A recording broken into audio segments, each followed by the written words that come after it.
அநீதியைக் கண்டு அச்சம் கொள்ளாமல்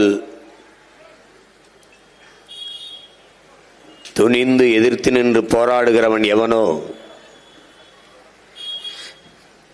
அவனே உண்மையான ஜிகாத் என்று நபிகள் நாயகம் சொன்னதற்கேற்ப அநீதிக்கு எதிராக, அடக்குமுறைக்கு எதிராக,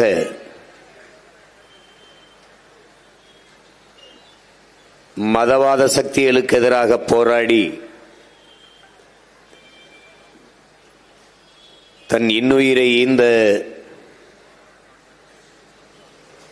புனித போராளி எங்கள் அண்ணன் பழனிபாபா அவர்களுக்கும்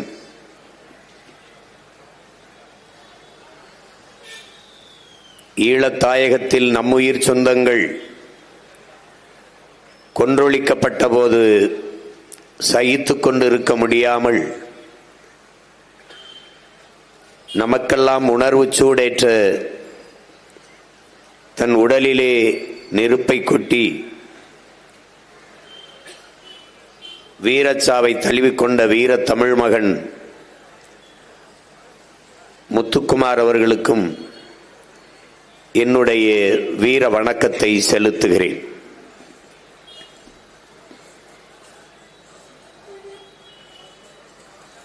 இஸ்லாமிய சிறைவாசிகளினுடைய விடுதலையை கோரி நடந்து கொண்டிருக்கிற இந்த உணர்வு எழுச்சியான பொதுக்கூட்டத்திலே கலந்து கொண்டிருக்கிற என் உயிரோடும் உணர்வோடும் கலந்து வாழ்கிற என் அன்பு உறவுகள் அனைவருக்கும் வணக்கம்.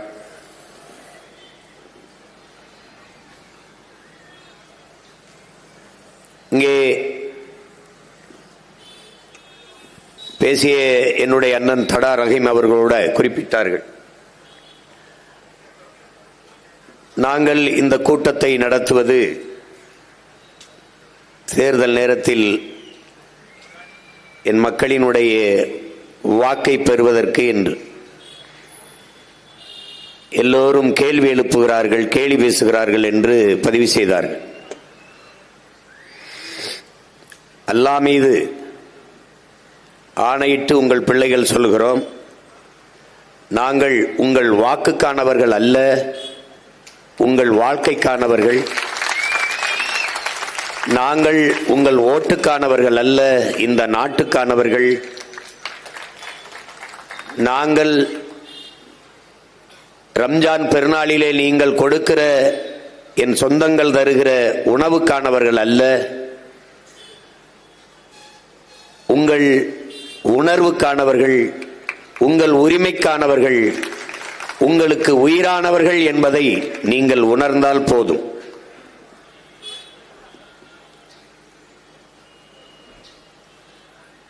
இது எப்பவோ நடந்திருக்க வேண்டிய ஒரு கூட்டம். தொடர்ச்சியாக இஸ்லாமிய சிறை கைதிகளின், சிறைவாசிகளுடைய விடுதலை வலியுறுத்தி பல கூட்டங்களை நடத்தினோம்.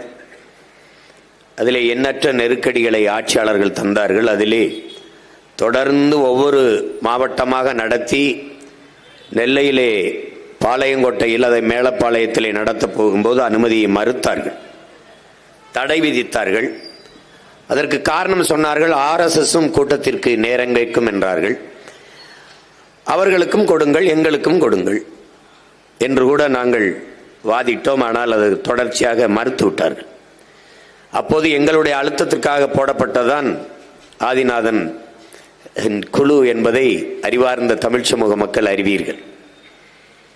இப்போது இது என்றோ நடந்திருக்க வேண்டிய கூட்டம். மதுரையிலே நான் சென்று என் அண்ணன் தடா ரஹீம் அவர்களில் நாங்கள் எல்லாம் சேர்ந்து போய் அன்பிற்கினிய தம்பி போலீஸ் பக்ருதீன், பன்னா இஸ்மாயில் அவர்களுடைய குடும்பத்தினராம் சந்தித்தோம். அது ஆவணத்திலே வருகிறது. அங்கேயே கூட பெரிய கூட்டமாக போடலாம் என்று நினைத்தோம். ஆனால் திற என்ற இந்த ஆவணப்படத்தை நாங்களே பேசிக்கொண்டிருப்பது சரியாக இருக்காது. அதில் பாதிக்கப்பட்ட என் இன சொந்தங்கள், என் அன்பு தங்கைகள், எங்கள் உறவுகள் பேசினால்தான் ஏனால் உங்களுக்கு எங்கள் மொழி புரியவில்லை, அவர்களுக்கு கண்ணீரும் அந்த கதறலுமாவது உங்களுக்கு புரியுமா என்ற நோக்கில் தான் இந்த ஆவணப்படத்தை நான் எடுத்தோம். ஏனால் பன்னெடுங்காலமாக துயரங்களை தூக்கி சமூகிற தமிழ் சமூகத்தின் பிள்ளைகள் எங்களுக்கு வேறு வழியே இல்லாதனால்தான் அதை என்னுடைய தம்பி முரளி அவர்கள் எடுத்து கொண்டு வந்தார்கள். அது பெரும் பணி. அதை குறுகிய காலத்தில் கொண்டு வர முடியவில்லை. அதற்காகத்தான் இன்னும் இது ஒரு அரை மணி நேரம் கூடுதலாக ஓடக்கூடிய இது ஒரு ஆவணம். அது பொதுக்கூட்டத்தில் இவ்வளவு நேரம் காட்ட முடியாது என்பது தெரிந்தும் பாருங்க, இப்ப எனக்கு பேச நேரம் இல்லை, ஆனால் எல்லாவற்றையும் இந்த ஆவணப்படம் உங்களுக்கு உணர்த்தி விட்டது. நான் தினம் பேசுகிற ஒரு மகன்தான். இந்த ஆவணப்படத்தை ஒரு திரையிட்டு காட்டி ஒரு பெரிய வெளியீடாக வைத்து அறிவார்ந்த தமிழ் சமூகத்திற்கு நம் இன சொந்தங்கள் படுகிற துயரத்தை கொண்டு போய் சேர்க்க வேண்டும் என்பது என்னுடைய விருப்பம். ஈழத்தில் என்ன நடந்தது என்பது லட்சக்கணக்கான நமது இன மக்கள் செத்து மடிந்த போதும் என்ன நடந்தது என்பதை தெரியாத ஒரு கூட்டமாக இருந்தீர்கள். இப்போது நம்மிடையே ரத்தமும் சதையுமாக நம் இன சொந்தங்கள் படுகிற துயரம், கவலை, கண்ணீர் எதுவும் அறியாமல் இன்றும் நகர்ந்து போய்கொண்டுதான் இருக்கிறோம். ஆனால் என் அன்பு சொந்தங்களை ஒன்றை மட்டும் உறுதியாக சொல்கிறேன், இதையெல்லாம் செய்வது நீங்கள் என்னோடு நிற்பீர்கள் என்பதற்காக அல்ல, நாங்கள் உங்களோடு நிற்கிறோம் என்பதை சொல்வதற்காகத்தான் இந்த கூட்டம். நீங்கள் வாக்கை போடுங்கள், போடாது போங்கள், அதை பற்றி எனக்கு கவலை இல்லை. ஆனால் என் பிறவி கடமையை நான் செய்கிறேன், நாங்கள் செய்கிறோம். எனக்கு முன்பு செய்தார்களா? செய்தார்கள், எண்ணற்ற பேர் செய்தார்கள். அதில் ஒருவன் தான் எங்களை போன்ற பிள்ளைகளால் போற்றப்படுகிற புனித போராளி எங்கள் உயிர் அண்ணன் பழனி பாபா அவர். இஸ்லாத்தை ஏற்றுக்கொண்டிருக்கிற என் உயிர் சொந்தங்களுக்கு அவனை போல ஒரு தலைவன் இனி பிறக்கப் போவதும் இல்லை, பிறந்ததும் இல்லை. இந்த சமூகத்திற்காக தொண்டாற்றுவதற்காகவே திருமணம் செய்து கொள்ளாது, தன்னுடைய சொத்துக்களை எல்லாம் 3000-4000 ஏக்கர் தோட்டம், எல்லா சொத்துக்களையும் எல்லா வருவாயும் தன் சமூக மக்களுக்காக செலவிட்டவன். இன்றைக்கு உசிலம்பட்டியிலே என் தாத்தா முத்துராமலிங்க தேவர் பேரிலே ஒரு கல்லூரி இருக்கிறது என்றால் அதற்கு அடிகோலிட்டவன் அவன். 22 வயதிலே சொந்த சொத்தை வித்து கொண்டு வந்து 5 லட்சம் முன்பணம் கொடுத்து தொடங்கினான் என் தாத்தா மூக்கையா தேவர் கையாலே. அவருக்கு பழனி பாபா என்று பெயர் வைத்தவன் எங்கள் தாத்தா மூக்கையா தேவர். பாபா பாபா என்று அழைத்து பழனியிலே பிறந்ததால் பழனி பாபா என்று செல்லமாக அழைத்தது அவர்தான். அதுதான் இன்று தமிழ் கூறும் நல்லுலக என் சொந்தங்களால் எல்லோராலும் அன்பாக அழைக்கப்படுவது அந்த பெயர் தான். அப்படிப்பட்ட ஒரு மனிதன், இன்னொரு மகன் இந்த தமிழ் சமூகத்துக்கு இனி கிடைக்க போறது இல்லை. மதவாதத்திற்கு எதிராக நாங்கள் என்று பேசிக் கொண்டிருக்கிற இந்த ஆட்சியாளர்கள் அந்த மதவாதத்திற்கு எதிராக போராடி அதே மதவாத சக்திகளால் கொல்லப்பட்ட ஒரு புனிதனுக்கு ஒரு வணக்கம் செலுத்தியதில்லை இதுவரை. ஆனாலும் என் மக்கள் அவரே எங்களுக்கு கற்பித்திருக்கிறார். பாவம் இந்த மக்கள். எவனாவது ஒருவன் வந்து அன்பாக 2 வார்த்தை பேசிவிட்டால் அவனையே தலைவன் என்று நம்பிக்கொண்டு பின் சென்று விடுவார்கள் என்று அவரே சொல்லி இருக்கிறார். அதனால் என் மக்களுக்கு நாங்கள் செய்ய வேண்டிய கடமையை சரியாக செய்கிறோம். ஏனென்றால் ஓசோ சொல்கிறான், ஒவ்வொரு நாளையும் நீ அறுவடைக்கான நாளாக கருதாதே, விதைப்பதற்காக நாளாக கருது என்று. நாங்கள் விதைத்துக் கொண்டே செல்கிறோம். என்றாவது ஒரு நாள் நாங்கள் அறுவடை செய்வோம். இல்லை என்றால் எங்கள் தலைமுறை, அடுத்த தலைமுறை அறுவடை செய்யும்.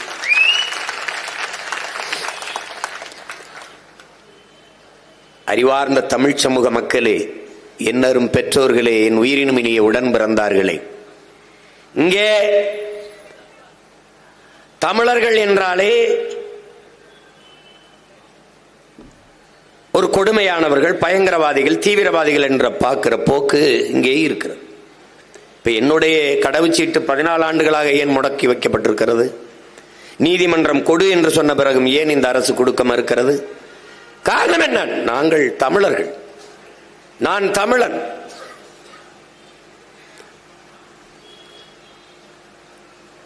ஈழத்தாயகத்தில் நம் மக்கள் எதற்காக கொல்லப்பட்டார்கள்? இந்த மொழியை பேசியதால். பிஞ்சு குழந்தைகள் கரிக்கட்டாக விழுந்தார்களே, நாம் என்ன மொழி பேசுவோம் என்று தெரியாத பிறந்த குழந்தைகள் எல்லாம் செத்து மடிந்தார்களே. காரணம் என்ன? இந்த இனத்தில் பிறந்ததால். அதனாலேயே இங்கு இஸ்லாத்தை, இஸ்லாமிய மார்க்கத்தை ஏற்றுக்கொண்டதாலேயே என் மக்கள் இந்த மண்ணிலே அளப்பரிய துன்பத்தையும் துயரத்தையும் தூக்கி சுமக்கிறார்கள். தாங்க முடியாத கொடுமைகளை அனுபவிக்கிறார்கள். இன்னொரு நிலையத்திலே தமிழன் என்றால் ஒரு சோதனை, இஸ்லாமியன் என்றால் ஒரு சோதனை. இதை அனுபவித்து பார்த்தவர்களுக்குத்தான் தெரியும். நான் அனுபவித்தவன் என்கிற முறையில் சொல்லுகிறேன். விடுதலை என்ற சொல்லிற்கு யாருக்கு பொருள் புரியும்? அடிமை நிலையில் இருந்து அடக்கப்பட்டு ஒடுக்கப்பட்டு பன்னெடுங்காலமாக வீழ்த்தப்பட்ட ஒரு மகனுக்குத்தான் விடுதலை, சுதந்திரம் என்ற சொல்லின் பொருள் புரியும். அதனால் தான் கால் நூற்றாண்டுகளாக சிறை கொட்டடியிலே வாடுகிற என் உயிர் இஸ்லாமிய சொந்தங்களின் விடுதலைக்காக விடுதலை செய் என்ற முழக்கத்தை முன்வைத்து இந்த நிலத்திலே நாங்கள் தொடர்ச்சியாக போராடி வருகிறோம். அவர்கள் செய்யவில்லை என்றால், மக்களின் பிரச்சனைகளை அரசு கையில் எடுக்காத போது மக்களுக்கு இருக்கிற கடைசி வாய்ப்பு அதே அதிகாரத்தை, அதே அரசை மக்கள் கையில் எடுப்பதுதான். ஒரு நாள் இந்த அதிகாரத்தை நாங்கள் கையில் எடுப்போம், எம் மக்களை விடுதலை செய்வோம். இவர்கள் ஏமாற்றுக்காரர்கள். என் மக்கள் இன்னும் நம்பிக்கொண்டலைகிறார்கள். அற்ப வாக்குக்கு அலைவார்கள். உங்களையும் என்னையும் ஒரு உயிராக மதிக்க மாட்டார்கள். இது அல்லாமைதானே. அவர்களுக்கு நமது உரிமையோ உணர்வோ உயிரோ முக்கியம் அல்ல, நமது ஓட்டு மட்டும்தான். ஏன் இந்த உலமாக்களை போன ஆண்டு கூட்டி மாநாடு போடவில்லை? 16 இடத்தில் இருக்கிறது. ஏன் எங்க அண்ணா தடாரங்க ஏன் போன ஆண்டு போடவில்லை? அதற்கு முந்தைய ஆண்டு போடவில்லை? ஏன் இப்போது நடக்கிறது? ஏனென்றால் இந்த அடுத்த மாதம் தேர்தல் வர இருக்கிறது. அதனால்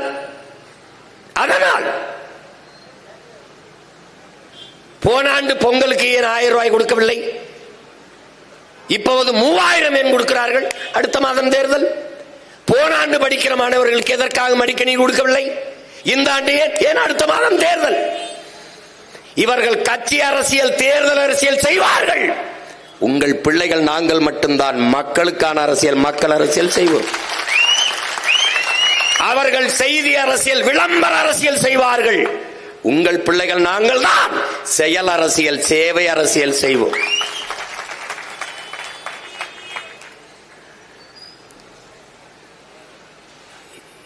எல்லா துன்ப துயரங்களில் இருந்து நாம் விடுபட முடியும். அதற்கான வலிமை நம்மிடத்திலே இருக்கிறது.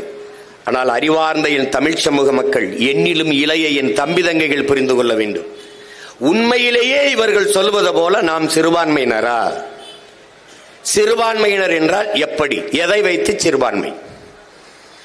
உலகெங்கிலும் வரலாற்றிலே என் உடன் பிறந்தார்களே, உலகெங்கிலும் வரலாற்றிலே ஒவ்வொரு இனத்தையும் மொழி, இன அடிப்படையில் தான் வகுக்கிறார்கள். அப்படித்தான் எந்த நாட்டிலும், எந்த இன வரலாற்றிலும் மதத்தின் அடிப்படையில் மனிதர்களை வகுத்து பார்த்தது இல்லை. ஐரோப்பிய நாடு முழுதும் கிறிஸ்தவர்கள் தான். பிறகு எதற்காக அத்தனை நாடுகள்? எதற்கு பிரான்ஸ்? எதற்கு சுவிஸ்? எதற்கு டென்மார்க்? எதற்கு ஜெர்மனி? எதற்கு நார்வே? ஏன்? மொழி வழியே தேசிய இனங்கள், நிலங்கள். I am Christian கிடையாது, I am French. I am British கிடையாது, I am English. மொழி வழிதான் தேசிய இனங்கள், நிலங்கள். இங்கிலாந்திலே இருந்தவன் தானே அயர்லாந்துக்காரன். எதற்காக? 2 பேரும் கிறிஸ்தவன் தான். எதற்காக பிரிந்தான்? நீ இங்கிலீஷ், நான் ஐரிஷ். ஒரே நூல், வேத நூல், பைபிள். இறைமகன் இயேசு ஏற்றுக்கொண்டவன் தானே. பிறகு எதற்காக நாடு? எதற்காக இன்னைக்கு ஸ்காட்லாந்து தனிநாடு கேட்கிறான்? நீ இங்கிலீஷ், நான் ஸ்காட்லாந்து. இந்தியாவில் இருந்து பாகிஸ்தான் பிரிந்ததை ஏன்? மார்க்கம்,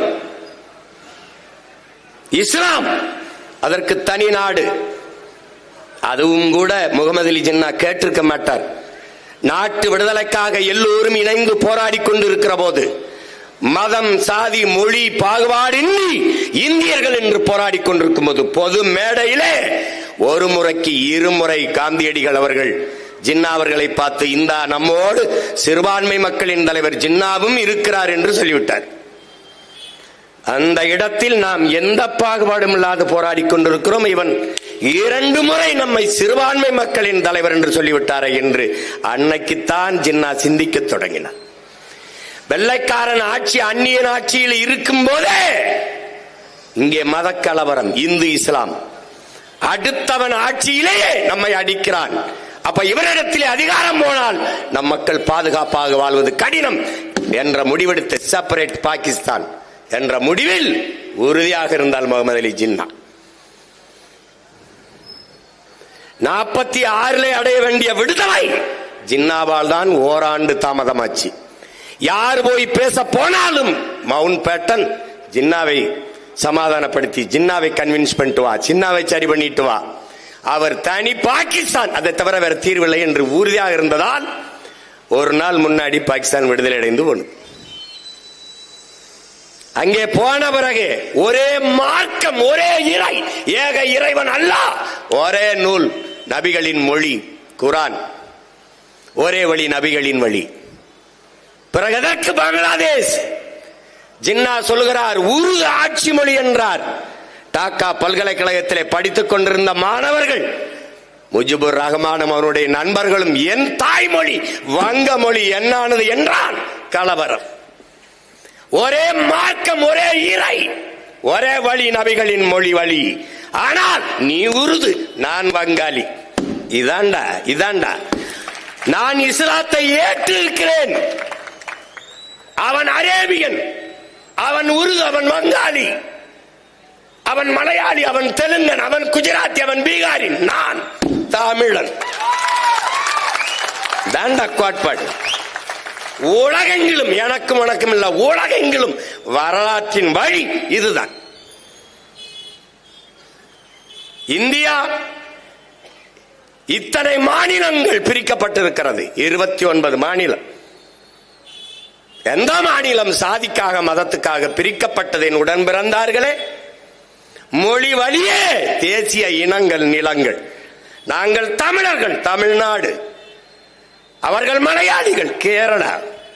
அவர்கள் தெலுங்கர்கள், ஆந்திரா. அவன் மகாராஷ்டிரா, மராட்டியம், மகாராஷ்டிரா. அறிவு சமூகமே இந்துதானே. குஜராத்தில் இருப்பவனும், மராட்டியத்தில் இருப்பவனும், மகாராஷ்டிராவில் இருப்பவனும் இந்துதானே. அப்ப ஒரே மாநிலமாக இருக்கும் போது எதற்காக குஜராத்தை தனி மாநிலமாக கேட்டான்? பதிலாற்ற இருக்கு, யார்கிட்ட இருக்கு? ஒரே மாநிலமாக இருந்தது மகாராஷ்டிரமும் குஜராத்தும். எதற்காக பிரிந்தது? நீ மராட்டியன், நான் குஜராத்தி. எங்க இருக்குது மதம்? பங்களாதேஷ், கிழக்கு பாகிஸ்தான், அங்க உருது வங்காள பிரச்சனை. போராடுகிறவன் கிழக்கு பாகிஸ்தான்ல இருந்து, போராடுபவன் யார்? வங்காளி. போராடுகிறவன் மார்க்கம் எது? இஸ்லாம். அன்னைக்கு மேற்கு வங்கம், அதே வங்க மொழியை தாய்மொழியாக கொண்டவன் ஒரு மாநிலம். அந்த மாநிலத்தின் முதலமைச்சர் யார்? காங்கிரஸ் கட்சியின் முதலமைச்சர் சித்தார்த்த சங்கரேங்கிற முதலமைச்சர். அன்னைக்கு பிரதமர் யார்? இந்திரா காந்தி. அங்கே போராடி கலவரத்தில் சிக்கி சாபவன் யார்? இஸ்லாமியன். இங்கே ஆட்சியில் இருப்பவன் யார்? இந்து. மேற்கு வங்கத்திலே சித்தார்த்த சங்கரே சொன்னதென்ன? எழுந்து சொன்னார், கிழக்கு பாகிஸ்தானிலே என் இன மக்களை பாகிஸ்தானியர்கள் கொள்கிறார்கள். நீங்கள் ராணுவத்தை அனுப்பி, டியர் மேடம் இந்திரா காந்தி, நீங்கள் ராணுவத்தை அனுப்பி காப்பாற்றவில்லை என்றால் என் காவல்துறை அனுப்பி நான் காப்பாற்றுவேன் என்ற அழைப்பு, அந்த அறைகோல் விடுத்த பிறகு அம்மையார் இந்திரா காந்தி ராணுவத்தை அனுப்பி சண்டையிட்டு கிழக்கு பாகிஸ்தானை பிரித்து அவர்கள் தாய் மொழியிலேயே பங்களாதேசம் என்று நாடை கட்டினர். அப்ப இங்க இருந்தவன் என்ன பார்க்கிறான்? அவன் இஸ்லாம், நாம் இந்து.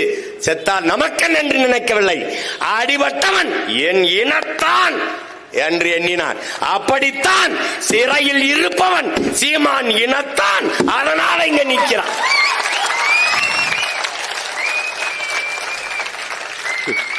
இங்க இருக்கிறவனா அரேபியால இருந்து யாரும் இறக்கி விடப்பட்டவன் இல்லை. என் உடன் பிறந்தவர்களே, என் ரத்த சொந்தங்கள், என் உடன் பிறந்தவர்கள் இஸ்லாமியர்கள். நாங்கள் தமிழராகவில்லை, தமிழர்கள் நாங்கள் இஸ்லாமிய மார்க்கத்தை ஏற்றிருக்கிறோம். அப்படிதான் என் தம்பி சைபுல்லா, அப்படிதான் எங்க தடாரகம், அப்படிதான் எங்க அண்ணன் என் தம்பி ஹுமாயூன், அப்படிதான் இங்க இருக்கிற என் சொந்தங்கள் எல்லாம். நல்லா கவனிச்சுக்கணும். இதை பலமுறை இந்த மண்ணில் வலியுறுத்தியவன் என் உயிர் அண்ணன் பழனி பாபா அவர்கள்.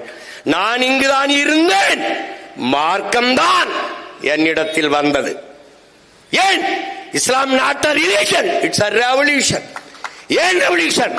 எங்க இருக்கிற சாதி அடக்குமுறை, தீண்டாமை, வன்கொடுமை, கொடைகளை எல்லாம் எதிராக வந்த புரட்சி.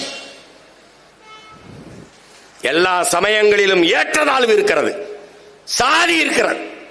ஆனால் இஸ்லாத்தில் சாதி இல்லை, மார்க்கம் மட்டும்தான். இஸ்லாம் இஸ்லாம் தான். கிறிஸ்தவத்திலே நாடார் கிறிஸ்தவர், உடையார் கிறிஸ்தவர், முதலியார் கிறிஸ்தவர், பிள்ளை கிறிஸ்தவர், ஆதித்தமிழர் கிறிஸ்தவர், வன்னிய கிறிஸ்தவர், எல்லா கிறிஸ்தவர் இருப்பான். இஸ்லாத்தில் இஸ்லாத்தான் இருப்பான், இஸ்லாமிய மட்டும்தான் இருப்பான். அதனால என்ன? இஸ்லாம் not a religion, it's a revolution. புரட்சி. அது ஒரு மார்க்கம் மட்டுமல்ல, அது தூய வழி, புனிதமான வழி. அதனால் என் மக்கள் ஏற்றார். எங்கிருந்த வேற்று கிரகத்திலிருந்து இறக்கிவிடப்பட்டவர்கள் அல்ல, என் இன சொந்தங்கள். என்னடா சிறுபான்மை பெரும்பான்மை? சிறுபான்மை மக்களின் பாதுகாவலர் யார்? ஆகச் சிறுபான்மை, ஆகச் சிறுபான்மை. நாங்கள் தமிழர்கள், ஒரு தேசிய இனத்தின் மக்கள். உலகெங்கும் 13 கோடி எண்ணிக்கையில் கொண்டு 130 நாடுகளில் பரவி வாழக்கூடிய பேரின மக்கள் நாங்கள். இஸ்லாத்தை ஏற்று இருக்கிறோம். அதனால சின்னதாயிருவோமா? என்னடா உங்க கோட்பாடு, உங்க பகுப்பு, உங்க வகுப்பு? இந்த பேசிட்டு இறங்கினான்ல என் தம்பி அபுபக்கர், என் தம்பி. நான் தான் அவனுக்கு திருமணம் பண்ணி வச்சேன். என் தம்பி மணந்து இருக்கிறது நீங்க சொல்றதுபடி இந்து பெண். அவன் அந்த நிக்கா முடிக்கிறதுக்கு ஒரு நொடி வரைக்கும் அவன் இந்து பெரும்பான்மை. என் தம்பியை மணந்து அவன் நிக்கா முடிச்ச அடுத்த நொடியில சிறுபான்மை. நான் எந்த செருப்பு வச்சுறா அவங்களை அடிக்கிறது? எந்த செருப்பு வச்சு அடிக்கிறது உங்களை? வெறுஞ்செருப்பு பத்தாரா அவங்களுக்கு? விளக்க மாதிரியும் சேர்த்து தான் அடிக்கணும். அயோக்கிய நாய்களா, இப்படியே பயங்காட்டி யாரா சிறுபான்மை? என் அன்பு சகோதரன் AR ரஹ்மான் இன்னைக்கு சிறுபான்மை நீ சொல்ற. என் அன்பு தம்பி என் ரஹ்மானுடைய சொந்த அக்கா மகன் என் தம்பி GV பிரகாஷ் இந்துங்கிற. ஏண்டா தாய் மாமன் சிறுபான்மை, மருமகன் பெரும்பான்மையாடா? எங்க அப்பா இளையராஜா உங்களுக்கு தெரியும் இந்து, சரி இந்து. என் தம்பி யுவன் இப்ப அவன் இஸ்லாத்தை ஏற்றுட்டான். எங்க அப்பா பெரும்பான்மை, என் தம்பி யுவன் சிறுபான்மையாடா? ஏண்டா உங்களுக்கு மூளைன்னு ஒண்ணு இருக்கா இல்லையாடா? மதத்தை வைத்து எந்த மானுட உலகம் மதிப்பிடுது? இந்த பயல்களா வெறி வருதா இல்லையா? இதுல நாங்கள் தான் சிறுபான்மை மக்களின் பாதுகாவலர்கள். சிறுபான்மை மக்களின் பாதுகாப்பு, கிறிஸ்தவ இஸ்லாமிய மக்களின் பாதுகாப்பு, சிறுபான்மை மக்களின் பாதுகாப்பு. அந்த இடத்துல என்ன வைக்கணும்டா உனக்கு ஒரு ஆப்பு. இங்க வாடா, சிறுபான்மை மக்களின் பாதுகாப்பு என்ற சொல்லுகிற இடத்தில் அந்த சொல்லிலே ஒரு மிக கொடிய அச்சுறுத்தலை சொல்லுகிறான். சிறுபான்மை மக்களின் பாதுகாப்பு, சிறுபான்மை மக்களின் பாதுகாப்பு. என்னமோ எங்க அண்ணன் தடாரகம் சொன்ன மாதிரி ஒரு பாதுகாப்பற்ற சூழலில் எங்களை நீ வாழ வச்சிருக்கியா? அப்ப இந்த நாட்டில் சிறுபான்மை மக்களை எப்படி பாதுகாப்பா கொஞ்சம் சொல்லு. ஸ்பெஷல் போர்ஸ் போடுவியா எங்களுக்கு? இல்ல வீட்டுக்கு 2 வாட்ச்மேன் வைப்பியா? இல்ல நீயே நிப்பியா? எப்படி பாதுகாப்ப சொல்லு. என்ன பாதுகாப்பு எப்படி சொல்லு?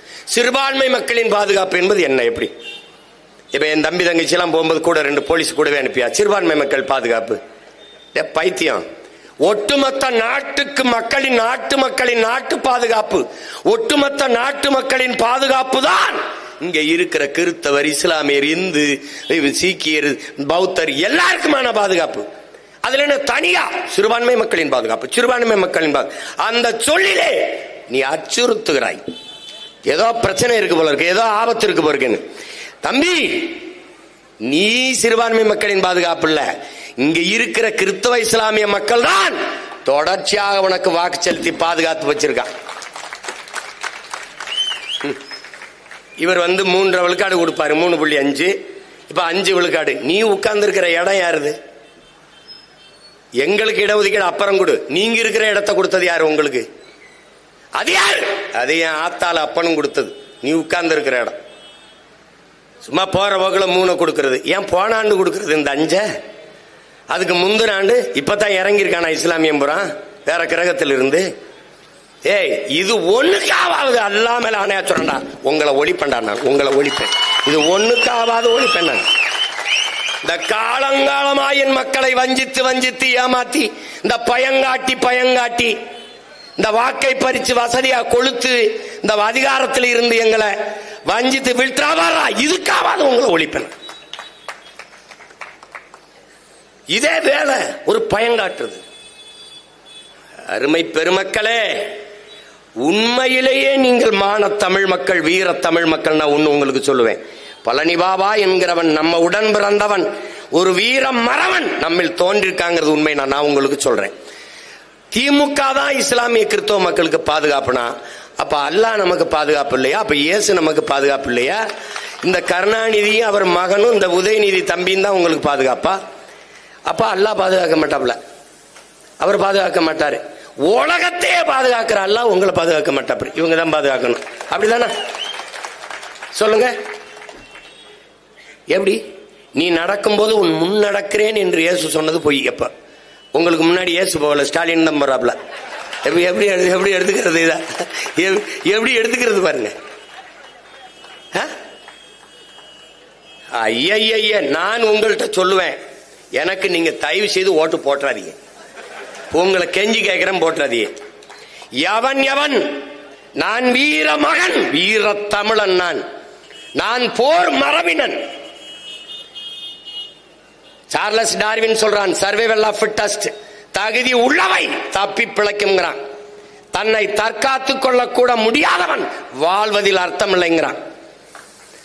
நாங்கள் வீரர்கள், எங்களை நாங்கள் காத்துக்கொள்ள முடியும்.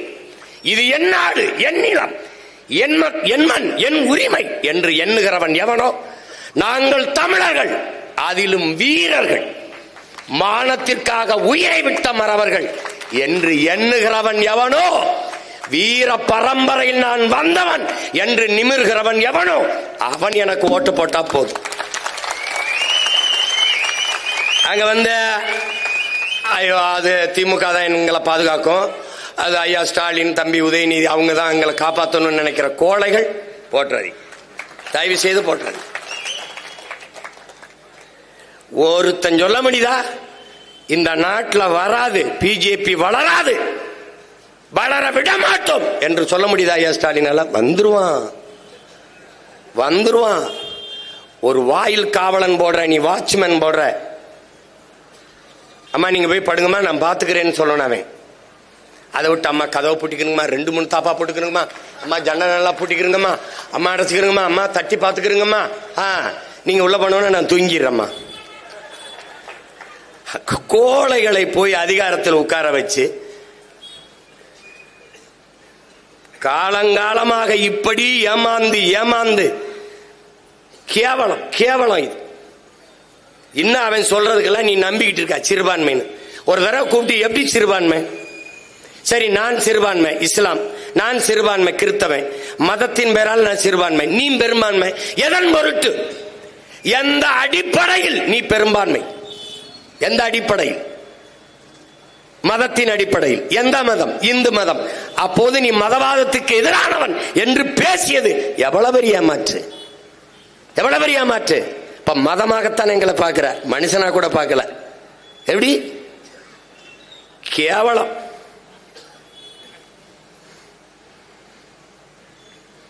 என்ன செய்யறதுன்னு எங்களுக்கும் தெரியல. இப்போ உங்க மகன் அதிகாரத்தில் இருந்தா, எங்க அண்ணன் சொல்றாரு தடாரையும் என்ன தம்பி சீமானா இருந்தா நான் அண்ணே இதுக்கு பதில் சொல்லிட்டு போங்கன்னு, அந்த நிலைக்கு நான் வச்சாதானே நீங்க என்ற கேள்வி கேட்க போறீங்க. ஒரு வெரி ஃபைன் மார்னிங், ஒரு அதிகாலையில கதவை தர எல்லாம் வெளியில வா, எவன் கத்துறானோ எவன் போராடணும் அனுமதி கூட ஓரமா இருந்து போராடிட்டு போ. ஏன் விட்டா, எதுக்கு விட்டாங்க? 4 நூற்றாண்டாக சிறையில் வாடுகிறார்கள். என்னுடைய தம்பி பகருதீன், அவன் அந்த அபுதாயிர் சிறுநீரக இரண்டும் பழுதாகி போச்சு. நான் போய் மருத்துவமனையில் பார்க்கும்போது என்கிட்ட சொல்றான் பாருங்க, அவனுக்கு பேச்சு வரல.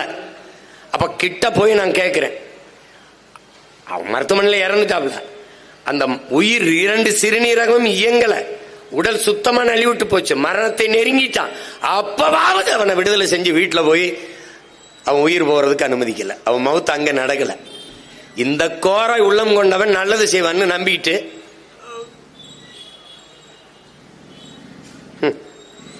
உச்ச நீதிமன்றம் எங்களுக்கு உடல் நலிவுற்றுச்சு, நீங்க முன்விடுப்பு கொடுங்க, எங்களுக்கு விடுதலை செய்யுங்கன்னா சரி, அதை விடுதலை செய்யலாம்னு சொல்லும் போது, அரசுக்கு பரிந்துரைக்கும் போது, அரசு என் தம்பி சொன்ன மாதிரி பதில் மனு தாக்கல் பண்ணுது.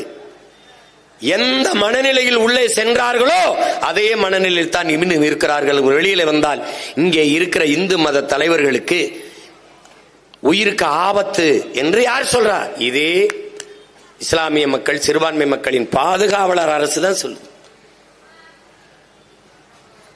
அவர்கள் உங்களை பாதுகாப்பு என்று சொன்னது சிறைக்குள் வைத்து 1/4 நூற்றாண்டாக பத்திரமா பாதுகாக்கிறோம். அவர்கள் விடுதலை என்பது செத்து நீங்க உயிர் போற விடுதலை இருக்குல்ல, அந்த விடுதலை தான் அவர்கள் சொல்கிறார்கள். என்றைக்கு நீங்கள் இதை புரிந்து கொண்டு என்னைக்கு நம்ம மாறுறதுன்னு யோசிச்சு பாரு. எங்களுக்கு வேற வழி இல்லை. எவ்வளவு காலத்துக்கு இதை நீங்க நம்பி சொல்லும்? இவ்வளவுக்கும் புரட்சியில் பூத்த ஒரு மதம், அநீதிக்கு எதிராக நின்ற மதம், ஒரு மார்க்கம் உங்களுக்கு தெரியும். எங்க அண்ணன் தடா ரஹீம் அவர்கள் எது நமக்கான அரசியல்னு ஒரு கூட்டம் போட்டாங்க. அதுல நீங்க இஸ்லாமிய மக்கள், கிறிஸ்தவ மக்களை சாத்தானின் பிள்ளைகள் சாத்தானின் பிள்ளைகள்னு சொல்ல, சாத்தானின் பிள்ளைகளாக ஆகிக் கொண்டிருக்கிறீர்களேன்னு சொன்னேன். அதுக்கு நான் விளக்கம் கேட்டேன், பதில் உங்ககிட்ட நீங்க உங்க எல்லாத்தையும் கேட்கிறேன், நீங்க சொல்லுங்களேன். சாத்தானின் செயல்கள் எது எது? தீய செயல்கள் ஹராம் எது எது? பைபிளில் சாத்தானின் செயல்கள் என்று எது இருக்குது?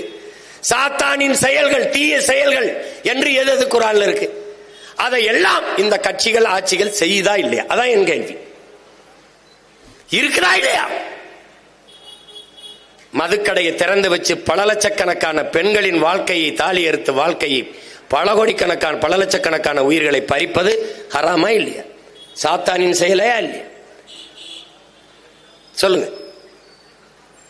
ஹீரா மலையில் இருந்து தானே நபிகள் இறையருள் பெற்றார்.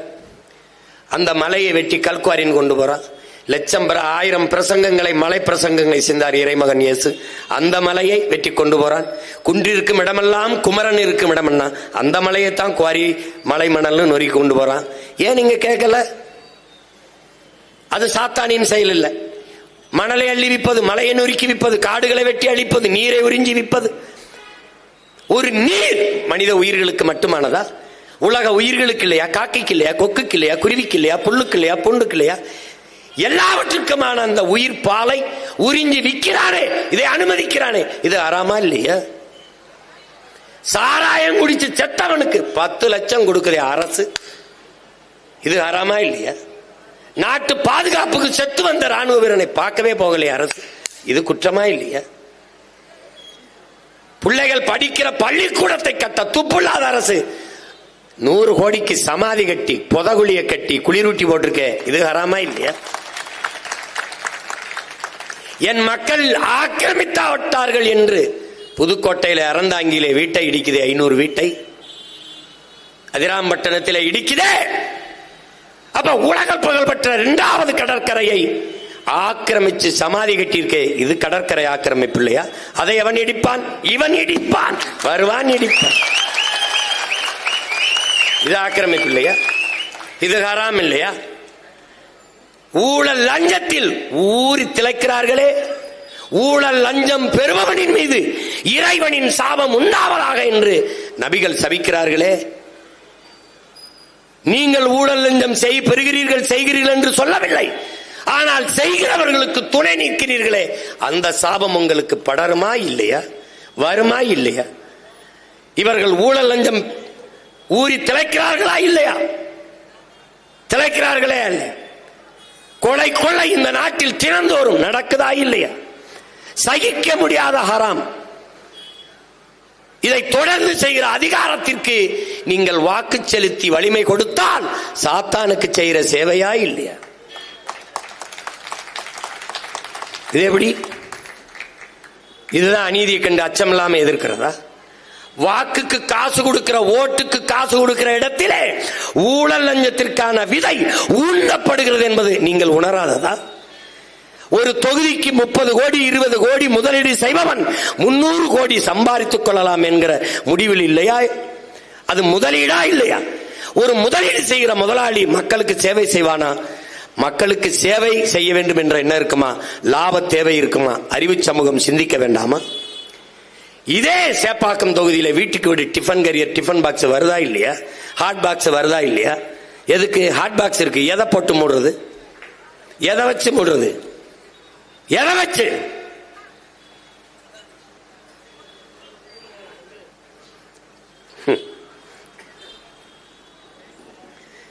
அறிவார்ந்த தமிழ் சமூகம், உலகத்திற்கு அறிவை கடன் கொடுத்த ஒரு இனத்தின் மக்கள் நாம். அடிமையாக வாழ்வதை விட சுதந்திரமாக சாவது மேலானது என்று போராடி செத்த இனத்தின் மக்கள் நாம். எதுக்கு இவங்கிட்ட கை கட்டணும்? என்ன நடந்துரும்? என்னமோ ஊரா நாட்டில் போய் வாழ்றீங்களா? இது நம் நாடு, நம் நிலம், நமது அதிகாரம், நமது உரிமை. இதுல இவர்கள் என்ன நம்மளை பாதுகாக்கிறது? என்ன பாதுகா? என்ன வந்துடும்? திமுக ஓட்டு போடல என்ன வந்துடும்? சரி, பிஜேபி பாராளுமன்றத்தில் பிஜேபி வரும், நீங்க எனக்கு போடல. சரி, நான் கேட்கிறேன், நான் பிஜேபியின் பி டீம். நாங்கள் இந்துக்கள் அல்ல.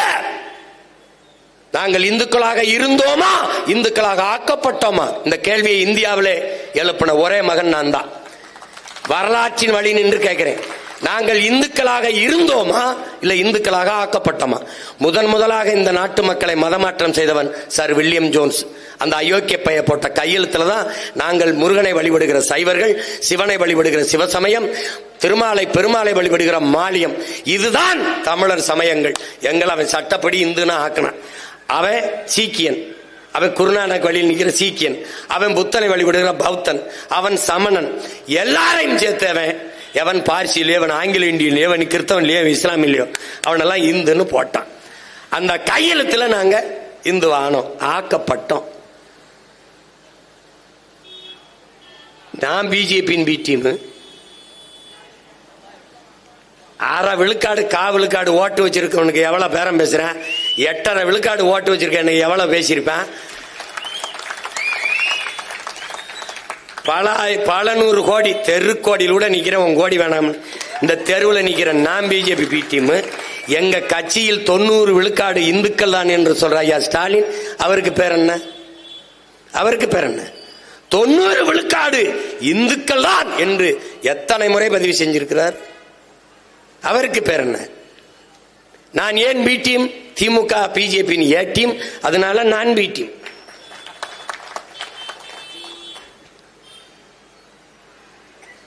ஒரு ஈடி ரைடு வந்தவன ஓடி போய் வாரேன் மோடின்னு கையை பிடிச்சவரை போயிட்டு நீ பிஜேபி எதிர்க்கிறாரு. ஆபரேஷன் சிந்தூருக்கு முதலாக இந்திய பெருநிலத்திலே ஒரு மாநில முதல்வர் ஆபரேஷன் சிந்தூர் என்ற அந்த போரை ஆதரித்து பேரணி நடத்தின ஒரே முதல்வர் ஐயா ஸ்டாலின் தான். 22 மாநிலத்தில் பிஜேபி ஆளுது. ஒரு மாநில முதல்வர் கூட பாராட்டல, பேரணி போகல. இவருக்கு பிறகுதான் டெல்லி முதலமைச்சரே பேரணி போனார், அணிவகுப்பு நடத்தினார். எடுத்த உடனேயே பேரணி நடத்தினார். ரஷ்யாவில் போய் எங்கள் நாட்டின் பாதுகாப்புக்கு இதை விட வேற வழி இல்லை, ஆபரேஷன் சிந்தூரை தவிர என்று பேசியவர் அம்மையார் கனிமொழி. அனுப்பியவர் ஐயா மோடி. ஒரே ஒரு மகன் தான் கேட்டேன். இந்த பகல்காம் இடத்துல தாக்குதல் எப்படி நடந்தது? நாங்கள் விண்ணூர்திக்கு பயணிக்கும் போது ஆதார் அட்டை கேட்கிற, அடையாள அட்டை கேட்கிற, பிடி காட்டு, பிரிம்பி காட்டு, சுவ கல்ட்டு, பெல்ட்ட கல்ட்டு எல்லாம் பாக்குற. அப்ப அந்த 200 கிலோமீட்டர் வந்திருக்கான்ல ஊடுருவி, எல்லையில நுழைஞ்சு, பார்டர்ல நுழைஞ்சு ஆயுதத்தோட வந்திருக்கான்ல, அவன்கிட்ட நீ ஆதார் கேட்கல? பயணம் செய்ய போற எங்களை படாத பாடுபடுத்துற நீ சொல்ற பயங்கரவாதிங்கிற அவரை எப்படி 200 கிலோமீட்டர் உள்ள விட்டது உனக்கு தெரியாம வந்துட்டானா?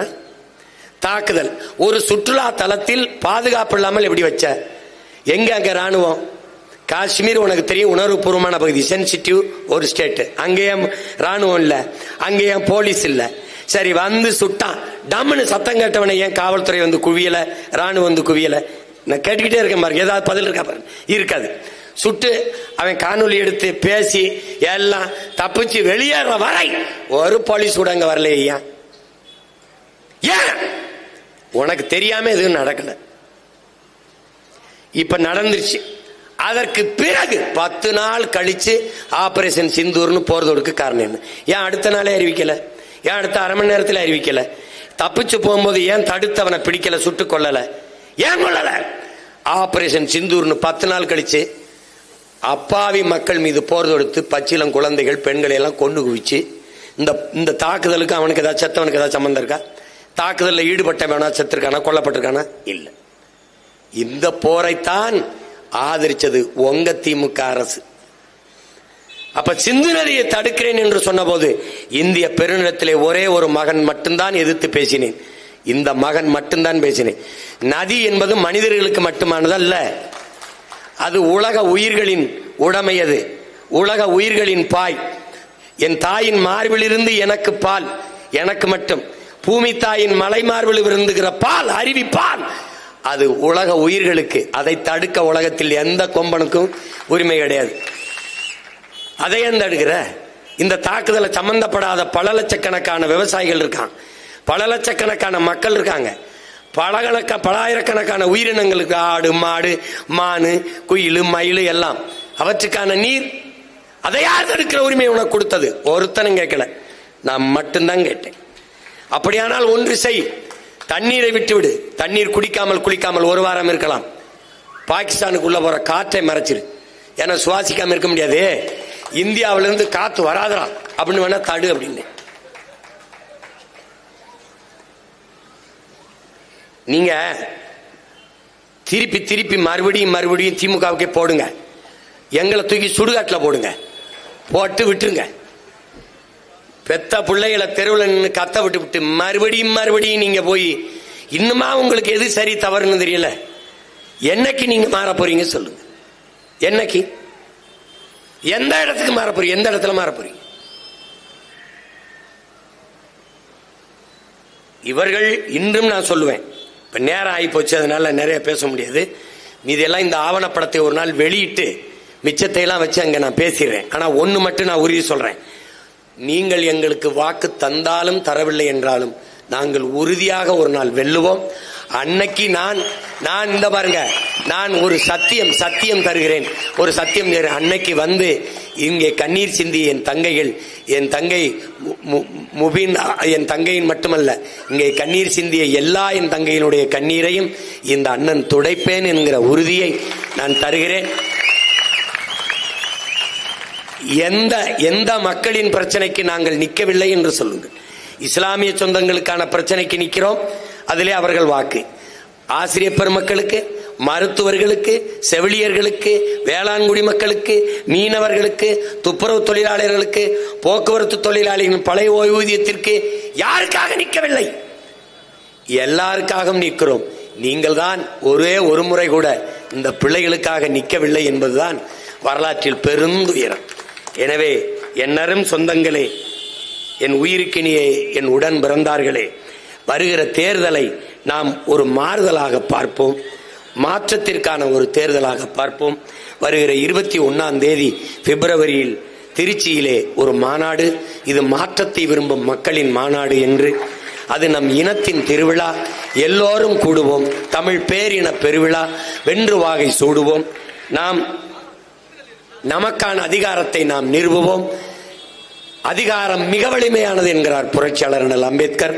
அதை அடைந்து விட்டால் அனைத்தும் எளிமையானது என்கிறோம் உங்கள் பிள்ளைகள். அந்த அதிகாரத்தை கொண்டு நம் துயர துன்பங்களை துடைத்து எறிவோம். கவலை கொள்ளாதீர்கள். எல்லா சுமைகளையும் எல்லா பாரங்களையும் அல்லாஹ்விடத்தில் ஒப்படைப்போம். ஏக இறைவன் அல்லாஹ் நமக்கு அருள் தருவான். ஆமீன். நன்றி, வணக்கம்.